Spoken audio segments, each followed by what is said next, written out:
The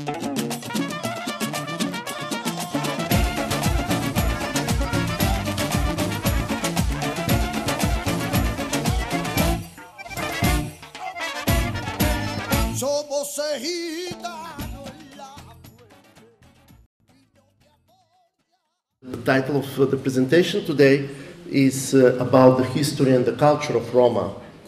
And I would like to thank the organizers for inviting me here today to be with you. And really, I'm really so nervous now when I see so many people. And perhaps you have very high expectations that I can solve all the problems which you have with Roma. And maybe I will give you the right directions and instructions what to do in your work, working with Roma. But unfortunately, I am not a magician, although that the Roma can do magicians. I am not able to do that. So this what I will try to do is to give you some background information about Roma, and why I will try to explain why the Roma today are like this what we see in Germany, very often coming from East European countries, sleeping on the streets and in the parks, what brought them to Germany and why they left their countries, East European countries, mainly Bulgaria or Romania. And yeah, I will try to explain also why it's not good to use the word Zigeuner, and instead of that we should use the word Roma. Very often the people ask me, but what is wrong with the word Zigeuner or Zigan in East European countries? It is so nice, that word, you know, it sounds so beautiful, Zigeuner. And there are reasons why we should not use those kind of words. But before getting to those details, maybe I should start with some introductory background, and this is the following. So as you can see, and from many historical books and also from linguistic books, we know that Roma are coming from India. So you can see here that this is India, here, and on the end of the 9th and the beginning of the 10th century, they started to move Indian territory, and they started a journey which brought them to a Byzantine Empire, and after that they were spread all over Europe and all over the world. But why these people came to Europe to disturb us? Why they didn't stay in India? Why they didn't do their job there? What happened to them that they left India? Yeah, there was a war, and the war was between, as you know, in northwest parts of India, somewhere here, is the territory of nowadays Pakistan. But in that period, when it was on the end of the 9th century and the 10th century, the two countries were not so divided. So there were attacks from the Muslims, the Pakistani, nowadays Pakistani people, to Indian territories. And these territories here are actually two states which are called Rajasthan and Punjab. So nowadays Roma coming to Europe, to Byzantine Empire at the beginning and later to Europe, are actually from these two parts of India. At the beginning they were not Roma, they were not Zigeuner, they were not Gypsies. They were groups, Indian groups, speakers of different Indian languages and dialects. Nowadays in India there is no such a thing like Romani language. Actually, Romani language developed and was created during the road from India to Armenia, and in Armenia they met first time the Christian religion. Before that, here in India, they had different religion, different languages or dialects, and different culture. This is why today we have so many different groups of Roma. We have Roma who are musicians. We have Roma who are, in the past they were, what is called that, snake charming. But nowadays there are no snakes in Europe, and this is why they started to do something else. For example, horse trading. Or they were metal workers. Even today in India there are groups which are metal workers. So these people were nomad people in India because they were belonging to different groups, and in order to sell their products they had to travel from place to place in these two states. But when the war started, they had to escape from the war. And some of the people escaped to the southern part of India. This is normal. But some of them who were on the borders with nowadays Pakistan, they had to leave the country. It was easier to leave the territory of Rajasthan and the territory of Punjab. So then when they started their journey from India, and this took something like 150 to 200 years before they arrived to Byzantine Empire, and here is the Byzantine Empire, they started somehow to communicate between themselves. So in nowadays Romani, actually, we have words from Sanskrit. Even today, when you hear someone who is speaking Romani, there are words from Sanskrit, there are words from Prakrit. This is the, let's say, grandmother, grandfather of nowadays Hindi. This is the name of the language, Prakrit. And nowadays Hindi. If you are speaker of Romani, if you know well Romani language, and if you go to India, there will be no problem for you after 1 week to start to understand what the people speak about and what they are talking about. Because in nowadays Romani, 70 to 80% of the words are from Hindi language. But this what changed was the syntax. So the sentences. Usually in Hindi, the verb should be on the end of the sentence, in the last position. But because in their journey from India to Byzantine Empire, they were in contact with many languages, they changed somehow the structure of the sentence, the structure of the language as well. So the biggest influences were from Armenian language, and even today in many Roma dialects there are words from Armenian language. And the second big influence was from Greek language. And actually the Roma spent some 150 years in the Byzantine Empire. And in this place, in the Byzantine Empire, they got for the first time, the name Atsinganoi. And from the word Atsinganoi, we got the word Tsigan, Tsiganin in Bulgarian, Tsigane in Serbian, Tsigani in Russian, Tsigoiner in German, or Singare in Swedish, Zingari in Italian. So in all these languages, actually the etymology is coming from the Greek word Atsinganoi. Why is it not correct to use the word Tsigoiner? Why is it not good to use the word Tsigoiner or Tsigan? It's very simple. In Byzantine Empire, the word Atsinganoi had the meaning of someone who is dirty. And if you get in touch with that dirty person, you will be also dirty, polluted. So actually the word Tsigan, Tsigoiner, means someone who is dirty, with whom you shouldn't get in touch.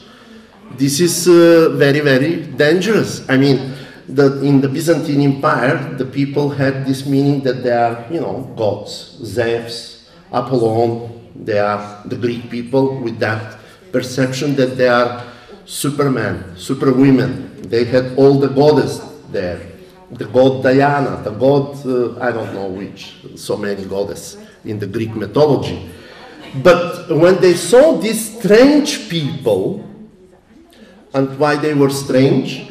Because they had very strange way of dressing, which was not known in the Byzantine Empire. And what was their clothes? Their clothes were the clothes of Indian people. The women are with saris, with long skirts. The men had their different way of dressing, not like the men in the Byzantine Empire.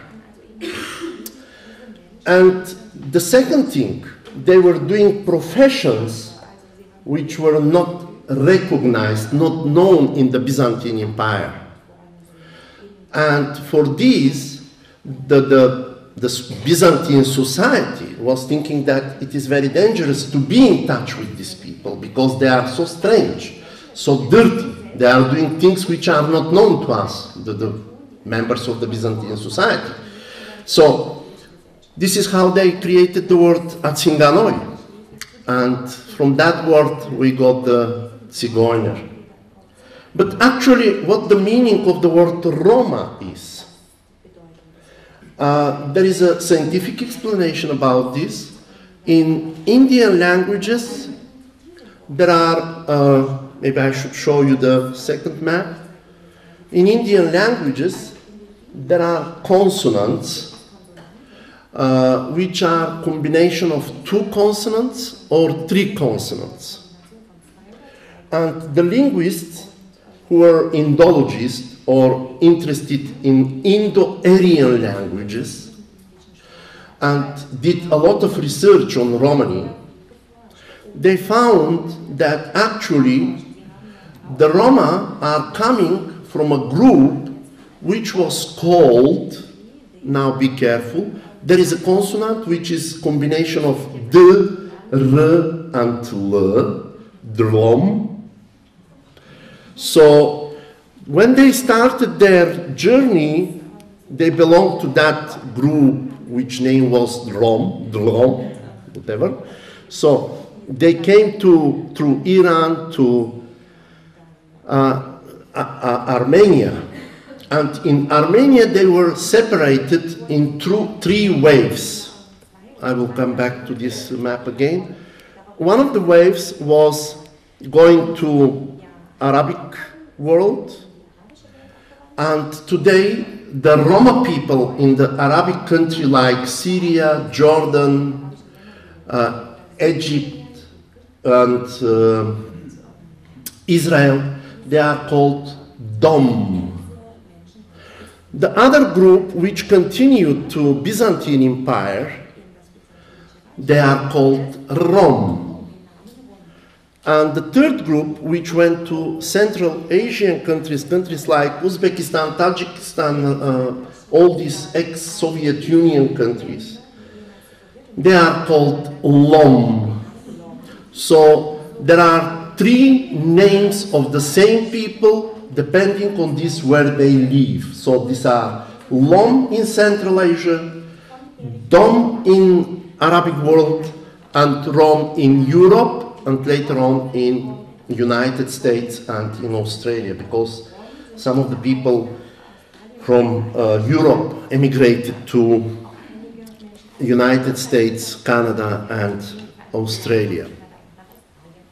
So this is more or less the etymology of the word Rom and the etymology of the word Zigeuner. It was not known until recently. Until the beginning of the 1990s, the research and the publications on Roma problems, Roma issues, history, language were not so many. But the first publications on the Romani language started somewhere in 1740, 50. So there were publications on the Romani language. There were linguists who were interested. But the first biggest publication which came was in 1842, 1843 by an Austrian researcher whose name was Augustus Pott or something, August Pott. So he published a book about the language, and he showed actually there in that book that the people in Central Asia, in Arabic world, and Roma people are coming from the same places in India, in Rajasthan and in Punjab. So, what made the Roma people to move from the Byzantine Empire? In the Byzantine Empire, it doesn't matter where they were going, actually they were not accepted. They were traveling and doing all kinds of professions in order to survive, but this was not possible, so they were trying to move to different places in order to get some profession and some work and some normal living. And after the Byzantine Empire, the next biggest empire in this region, in the Balkan countries, was the Ottoman Empire. So in the Ottoman Empire, they had the freedom to move in all the countries which were in the Ottoman Empire. And actually, the countries which were in the Ottoman Empire were Bulgaria, Romania, part of Yugoslavia, so even part of Austria and Hungary. So in these countries, actually this was the Ottoman Empire. Maybe I should show, yeah. No, this is the Byzantine Empire, so you can see how big was the Byzantine Empire, everything which is in red. So they had the possibilities to move here, but they didn't have such a big movement. The biggest influence on Roma from the Byzantine Empire is on their language. But together with the language, a lot of things from the Greek culture influenced the Roma culture. For example, how nowadays the Roma do the when someone dies, what they do and how they do it. These are things which comes from Byzantine Empire, from the Greek culture. And in Turkey, nowadays Turkey, but in the Ottoman Empire, the Roma women were much more doing musical, and not only the Roma women, but also the Roma men. They were musicians. And together with my students from the Free University, who are students in Turkology, we tried to do research on different issues on Muslim Roma in Balkan countries. So this is what we found, that one part of the Roma were working like musicians in the Ottoman Empire's army. So they were making the music in the Ottoman Empire's army in this period. So there are also some influences from Ottoman Empire, from Turkish language on Roma language and Roma culture. But the biggest influence is that Roma had to change their religion in the Ottoman Empire. Why that happened? Because those who were Muslims in the empire, in the Ottoman Empire, they didn't pay taxes. So if you were nomadic Roma and have a Christian name, which is a name from Greece, from Byzantine Empire, then you have to pay taxes. But if you are Muslim Roma and you get settled, you don't have to pay taxes. So this was the system of the Ottoman Empire, an empire which was very much reliant on the taxes which they were collecting from all the places. So the next very important country in the development of the Roma is Romania. Why? One part of the Roma who were crossing Romania which today is called Romania, but during that time this was not one country, but actually two countries, Moldova and nowadays Romania, were the same country, and this was called Vlachia. The Roma were kept there as slaves. One part of the Roma who are coming from Romania nowadays, their grandparents were slaves in Romania. What it means to be a slave in Romania during that period? I have some books here.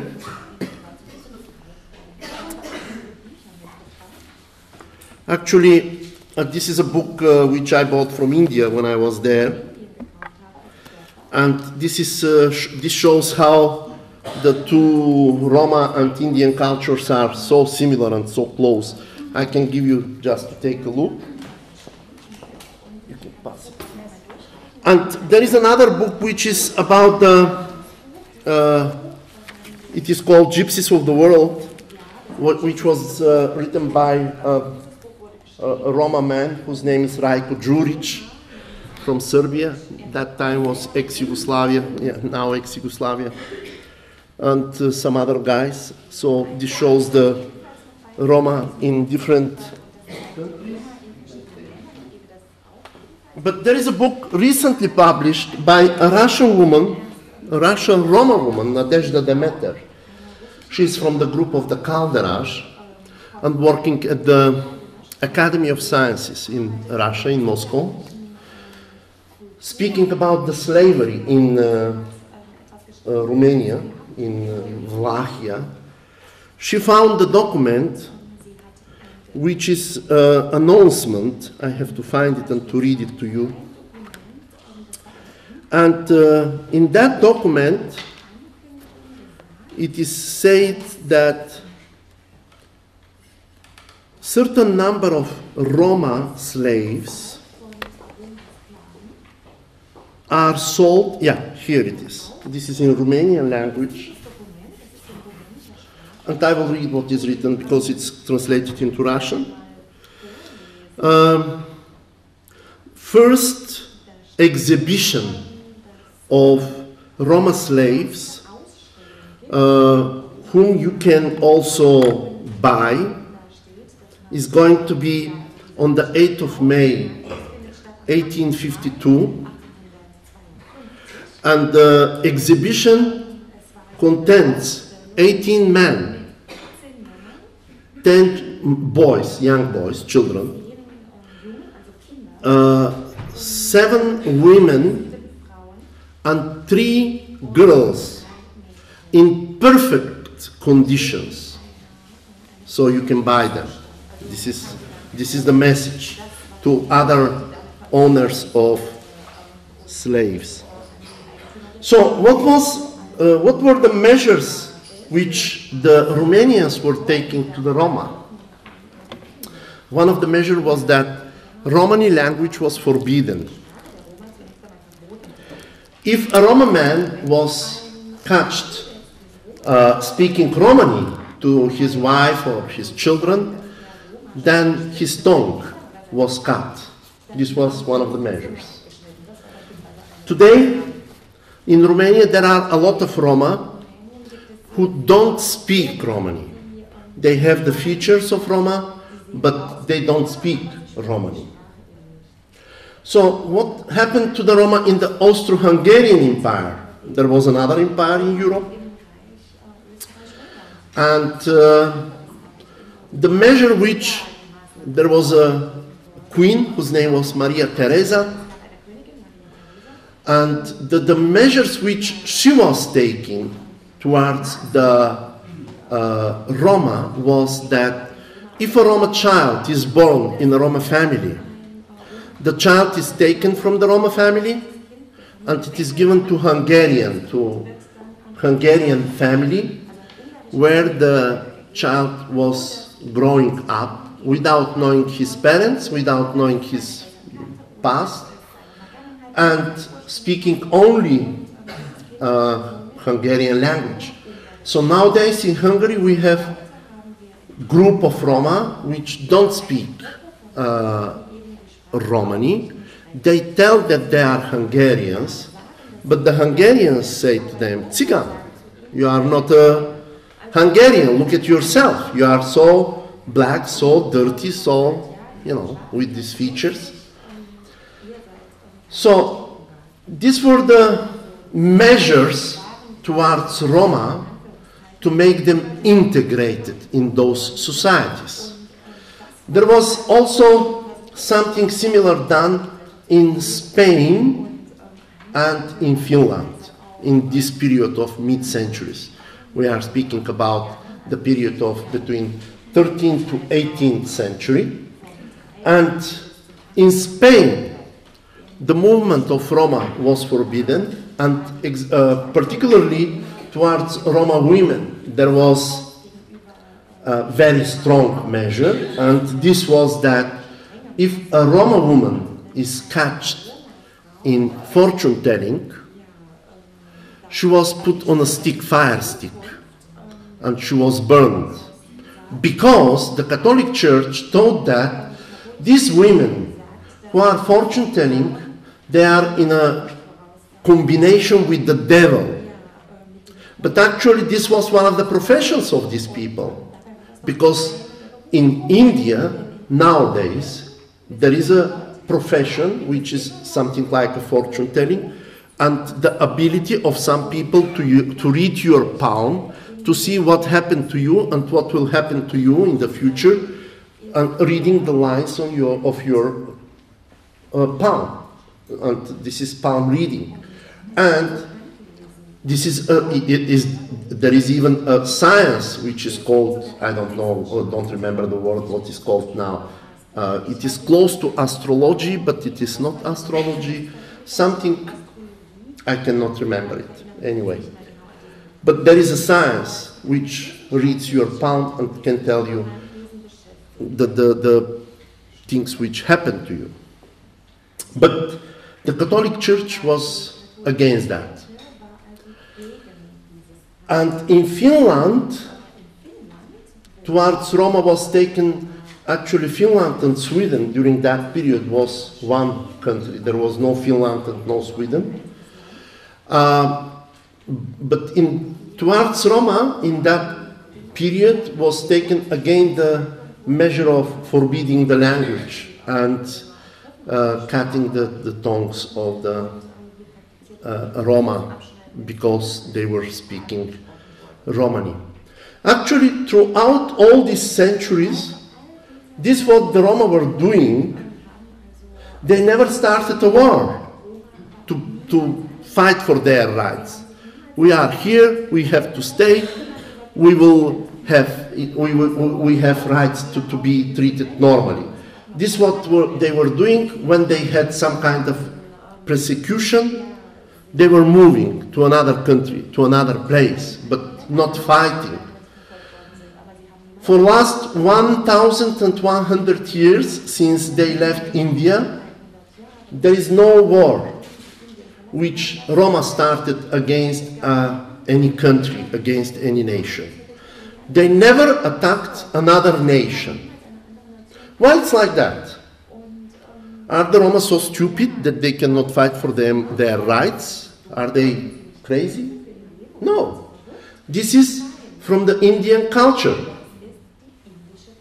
where the people, the Indian culture is maybe the most tolerant culture which I ever saw in my life. Why? Even today in India, if you go, there are 19 official languages plus English. English functions as lingua franca. In India, in one family, the father could be a believer in Krishna, the mother could be believer in Shiva, the son could be believer in Christian, in Jesus Christ.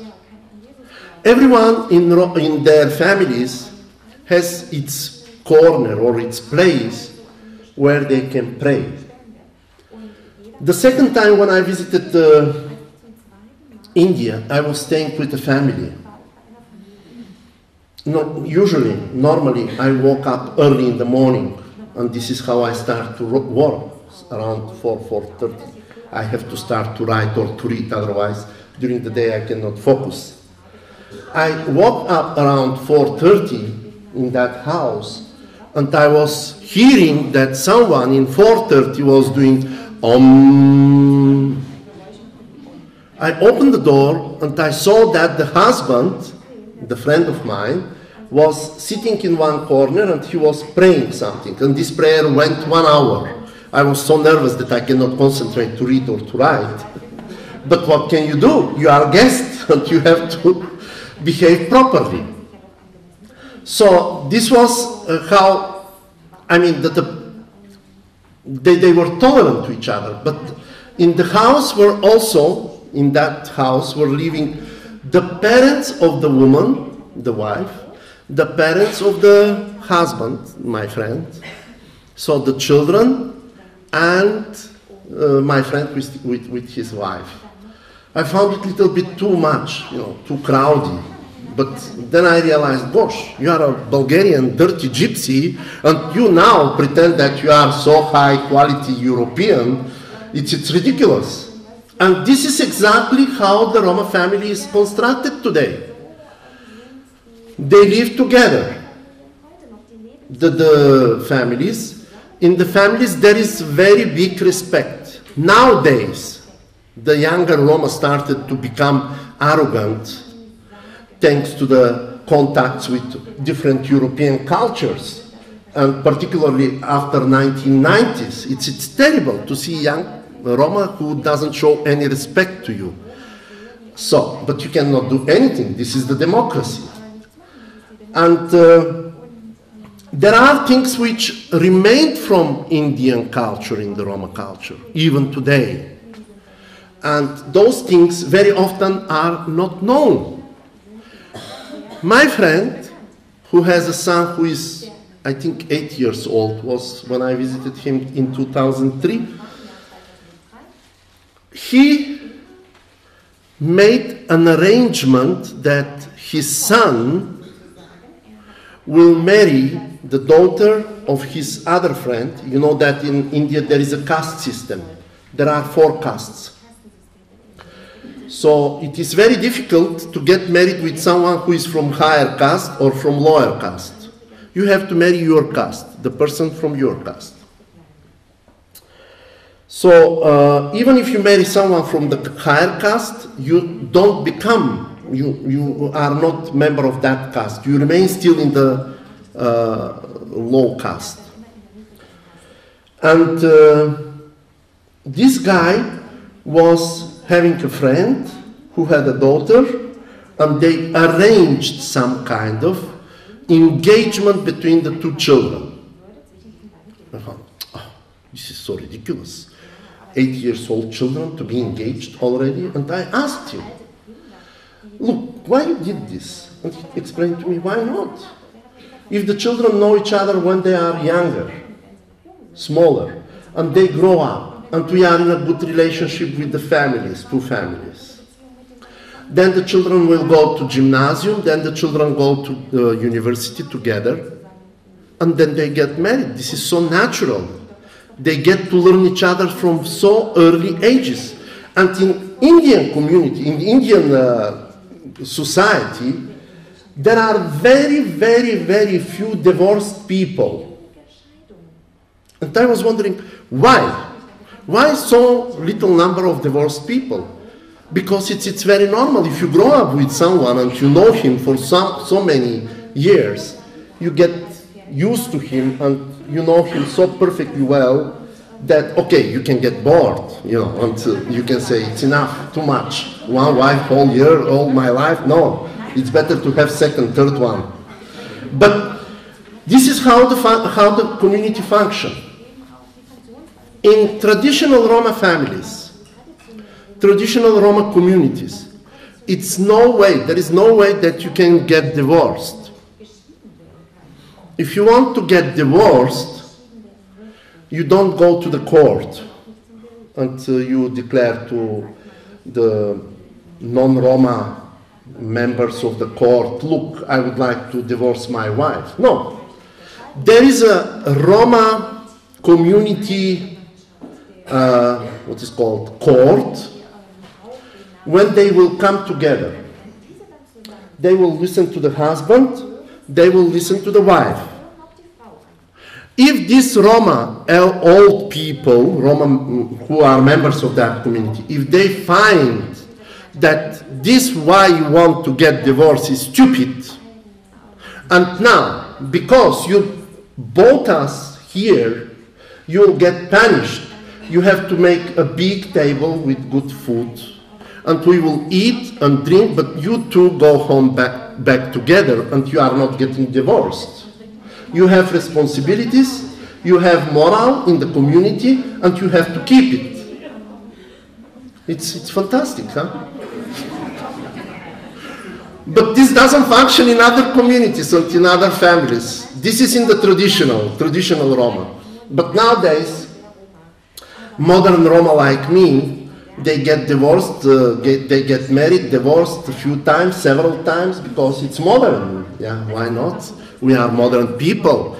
But these are things which remain from the Indian culture, from the time when the people were in India. And there are also some things. Very often the people ask me, why these girls, Roma girls, they don't go to school after 12 years old, and why they get so early married? Why? Because this is what is in the Indian culture. In Indian culture, there is something which is called that the girl, before to go to get married, to go to the house of the boy, she has to be clean, which means that she shouldn't have any sexual contacts with any other boy or man. This is even today in the Indian community, Indian society. It exists. And among Roma, this understanding of the fact that the girl should not have sexual contacts with any other before to get married is very, very alive. If the girl gets married and the family of the boy finds that the girl is not clean, which means that she had sexual contacts with someone else before to get married with the boy, the girl is sent back to the parents, and the parents of the girl have to pay penalty to the family of the boy because they made the name of the boy dirty. This is very, very strict law. So, why the Roma girls don't want to go to school or don't want to go to school? Why the parents don't allow them to go to school after the age of 12? It's very simple. Around 12, the girls start to get the menstruation cycle. They are turning to women. Let's say it in that way. And after that age, they could be an object of interest by some other boys. And it is very dangerous if the girl has a boyfriend who is a non-Roman boy. This is a big shame for the family. So the parents have to do everything possible to keep the girl clean, to avoid any sexual contacts of the girl before she gets married. And very often, one of the measures is that they don't want her to go to school because there are boys, and she can get some contact, some relationship, she could get in love with someone, and let's pray that this one is not a Gaju boy. Gaju means non-Roma. Non-Roma boy, then if the boy is non-Roma, this will be very, very bad for the family, because then the family gets bad name, and the other Roma stop to communicate with them. So there are strict rules which are not known by the majority. Very often the people would think that, well, they are lazy, this is why they don't want to go to school. Or, yeah, they are more interested in music, dances, and whatever, which is true.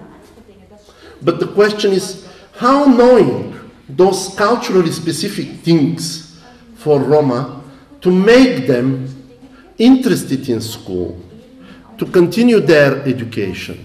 And of course, there are ways and approaches which could be used to make the Roma girls to finish their education.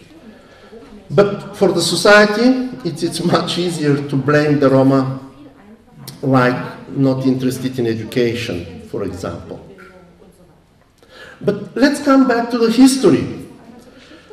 And something which was happening to Roma, and it is very little known, was in the Holocaust. Perhaps you heard a lot of things about the Jewish people, what happened to the Jewish people during the Holocaust. Perhaps you heard also about the communists or Slavic people in Russia, Russians, Polish people, what happened to them. But very, very little is known about this, what happened to Roma.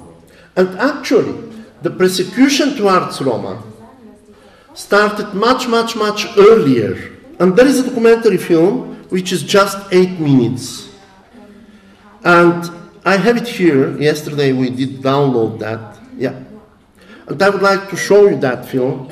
And I would like to ask the interpreter to interpret some of the sentences which will appear, because the film is in English. So I hope you will have 8 minutes.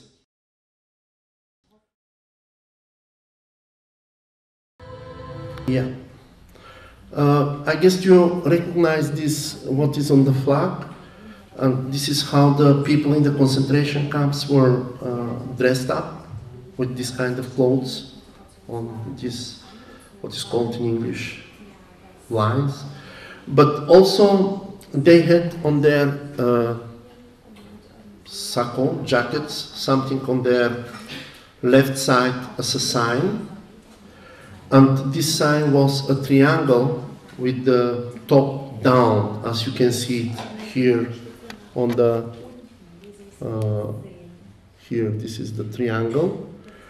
And the Roma who were in the concentration camps, they had brown triangle on their clothes. Actually, this what happened during the Second World War, and it was not known after the liberation, and until 1982 in Germany and nowhere in the world, until 1982, it was not recognized that Roma were killed in the concentration camps because they are Roma. But very often was said that they were killed in the concentration camps because they are criminals.